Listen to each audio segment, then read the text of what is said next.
Welcome to Redtastic. Story 1. I am 25 female and have a sister who is 24 female. We both grew up with our mother who was a drug addict. When I was 17, my mom died of an overdose. So my sister and I were in the process of getting placed in a foster home. And that's when my uncle, mom's brother, came into the picture and decided to make us stay with him. And we were very grateful. We packed our belongings and left. We reached his place only to realize that that was a big mistake. The family hated us. While growing up themselves, they distanced themselves from us because of mom's habits, and so we hadn't spent time with them. The first 2 weeks were terrible. My uncle and aunt were fighting all the time about us staying there, and their sons, who were 2 and 3 years older than us, would keep bullying us. But we were very helpless and didn't say anything. After around 2 weeks, my uncle couldn't bear fighting with my aunt. So he cleared out the basement for us and moved us there. There was not much light or ventilation, but we didn't mind. It had a separate entrance, so we were kind of out of sight from the rest of the family. We stayed like that for about a year, and my sister and I would do part-time and odd jobs to fend for ourselves. My uncle would sometimes secretly give us money as well. But my aunt and cousins were ruthless. They would switch off or cut the electricity line to the basement, or would mess with the water pipe, which would cause the basement to flood. We used to spend nights crying, but never complained. A year later, just 2 months before my sister turned 18, my uncle died. My sister and I were devastated. We helped our aunt with arranging the funeral and everything. The next day, our aunt invited us to the main house. I was very surprised, but we went. There we were greeted by social workers who had come to take my sister away. I tried convincing my aunt to let us stay for just 2 more months, and I even offered to pay rent. But she refused. So my sister had to go to foster care, and as I was 18, I had to find a full-time job and take care of myself. I spent days on the street, but eventually found a way with the help of kind strangers and managed to get a law degree. Once my sister turned 18, she also moved in with me and worked full-time to support me to study law. 3 weeks ago, I got a call from a random number and I picked it up. It happened to be my aunt. Surprisingly, she was very sweet on the phone and invited my sister and I to come home and all. I politely refused, and in no time I figured out why she called. Apparently, one of my cousins had been drinking and driving and hit a cyclist who died in the hospital. So she wanted me to represent her son for free. I was appalled. First, I was surprised because she had kept tabs on me and knew that I was a lawyer. Secondly, because she had the audacity to ask me to represent him for free. I again politely refused and cut the call. She called again and again, and I didn't pick up. She got so mad and sent voice notes and messages with so much hate as to why I had to do it, because she apparently welcomed the fatherless daughters of a drug addict with a whole heart and allowed me to stay in her house. I got so mad and blocked her number. Am I the a-hole? Update. My cousin did end up going to jail, and my aunt is still calling and texting from different numbers and abusing my sister and I. But we just don't bother to reply or feel bad about it. I'm sorry about the loss of your uncle, OP. It sounds like he wanted to do so much more for you and your sister, but he couldn't because of his wife. Your aunt could have truly taken in fatherless daughters of a drug addict with open arms, but she didn't. Instead, she made life even more terrible for you and your sister for no good reason. I'm glad you and your sister are in a much better place now, proving that even without her help, you can do great things. So don't feel bad about not representing her son for free. You didn't get your law degree for free. If she truly needed help, she would have hired you. Good luck, OP.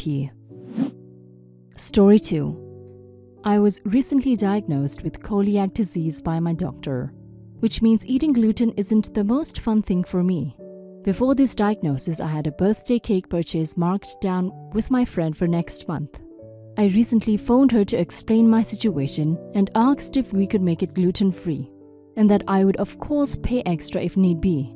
She then begins to go on a tangent about how she's sick of this gluten-free fad and how everyone is jumping on it, and that she has seen me eat things with gluten recently before diagnosis. So it can't be that bad apparently. I was upset and hurt by this, and I thought if anyone could understand, it would be someone that cooks for a living, but apparently not. I told her if it was too much trouble that I would just go elsewhere to get a cake, which it seemed was the wrong answer too, as she told me how she'd given me a slot ages ago and this would cost her money as there was no way she would be able to get someone to fill in. Should I just take the gluten cake from my party and not eat it? I feel like I'm getting backed in a corner here. Not the a-hole OP. You have a medical reason for not wanting gluten-free. If you order a cake and before it is made, say it needs to be gluten-free and are willing to pay for the ingredient substitution, then the baker can choose to make the cake gluten-free or choose to lose your business. The only reason she will lose money is because she chose to. Honestly, at this point, I would cancel and not pay because she will probably bake a gluten cake and tell you it is gluten-free in order to prove her point that your condition isn't that bad. Now for some comments. Not the a-hole. Your friend is being a huge a-hole. Fine if she doesn't want to make gluten-free cake, but then she just needs to refund your money. Do not trust any cake you get from her, even if she backtracks and says she'll make it gluten-free. She sounds like the type to sabotage to try to prove you're faking it.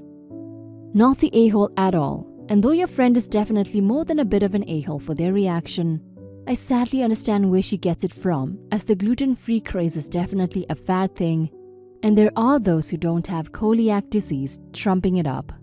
Just because you've had gluten before you knew you shouldn't doesn't mean you shouldn't have it.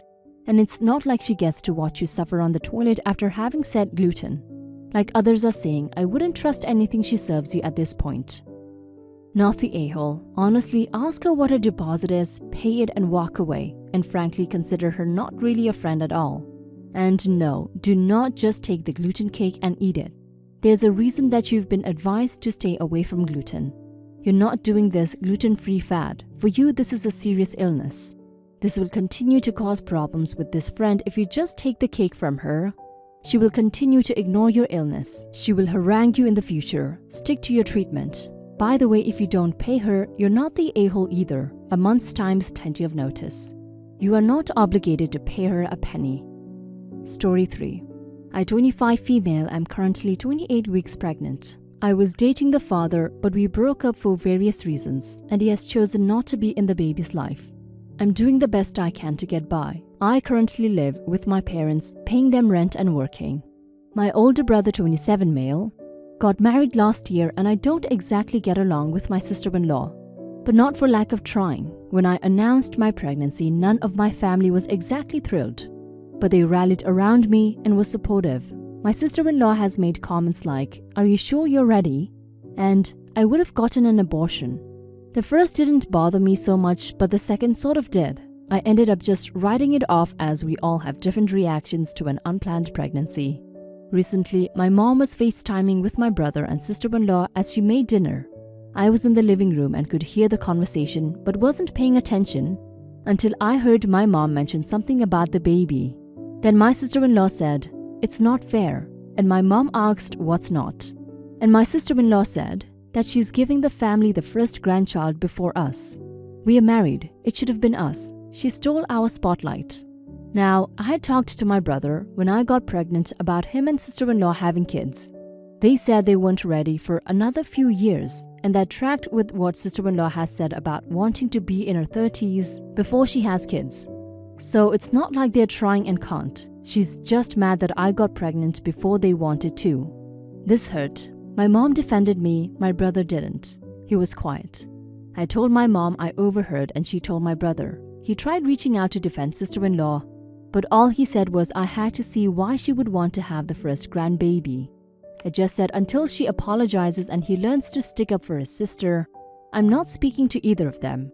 My dad says I'm being unfair and causing family drama, that I should just forgive and move on. I say no. I'm seriously debating if I want her around my kid unless she apologizes. Am I being an a-hole? Now for some comments. Not the a-hole regarding your father. I'm sick of hearing people say just forgive and move on, when it has nothing to do with them. He wants you to move on because your feelings are inconvenient, and that attitude is ridiculous. Internet strangers have your back, so don't back down. Not the a-hole. If she wanted to have the first grandchild, she should have started trying. Being married doesn't guarantee you'll be first, especially if they are waiting a few years. That's just ridiculous, and she can take that spotlight's bull and shove it. The spotlight ain't gonna wait for years for you. Frankly, the abortion comment was so out of line, and you should have demanded an apology then. But good on you for doing that now. Sounds like sister-in-law is causing unnecessary drama. She is the one producing the inappropriate comments. Not the a-hole. She was way out of line for the abortion comment. I'd probably cut off contact with her if she doesn't apologize. Your brother might be in a hard place between his sister and his wife, but he is an a-hole for his. You should see why his wife wants to have the first grandbaby. Having kids is not a race. Your dad also doesn't get to decide what does and doesn't hurt you. In the first place, sister-in-law created the drama when she started acting out because you got pregnant. Does she seriously want you to abort just because she wanted to have the first grandkid? She wasn't even trying to have a child in the first place. It's crazy how she's holding on to a spot she has absolutely no control over. You do you, OP. Stand your ground.